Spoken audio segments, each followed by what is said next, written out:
তো আন্নেরা তো দেখতেই আছেন যে কত পানি আছে জায়গা জায়গায়, মানে পানি নদী ভর একদম ভরপুর পানি নদীত। তো যাই আঙ্গের হিনো বর্তমান পানি ভালোই হয়েছে, খারাপও নাই। তো দেখতে পাচ্ছেন এই যে গাছটা যে আছে গাছটার মধ্যে কিন্তু ফাইট ধরছে, এই যদি গাছটা যদি পইরা জায়গা তাহলে দেখবেন এই রাস্তাঘাট সব একদম ভাঙ্গা চুরমার করে হালা দিব। মানে এই দেখছেন কাঁচা সই হয়ে গেছে গা, মানে পানি বাড়ি গাইতেছে আর মানে নেমে গেতেছে গা, মানে বাঙ্গার অবস্থা হয়েছে।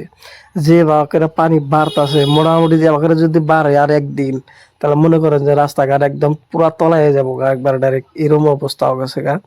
তো এই দেখছেন এই যে জায়গা জায়গা ভাঙ্গা রয়েছে, মানে ভাঙতাছে, মানে এই দেখছেন কত নদী মনে একদম পুরা পানি, মানে দুলুঙের সই হয়ে গেছে গা, পানি এত পানি হয়েছে। মানে এই যে দেখেন রাস্তাঘাট কত, মানে আরো সুন্দর আসলে রাস্তাঘাট। এখন বৃষ্টি মানে বাইশের সিজন আসে এসে মানে বৃষ্টি মানে পড়তে মানে অবস্থা কেরাসিন আছে রাস্তাঘাটের। মানে দেখছেনই তো কত পানি হয়ে গেছে গা। আনেরাও জানাবেন কোনে কোনে পানি হয়েছে, আনে করে জায়গায় কিরম পানি হয়েছে জানাবেন।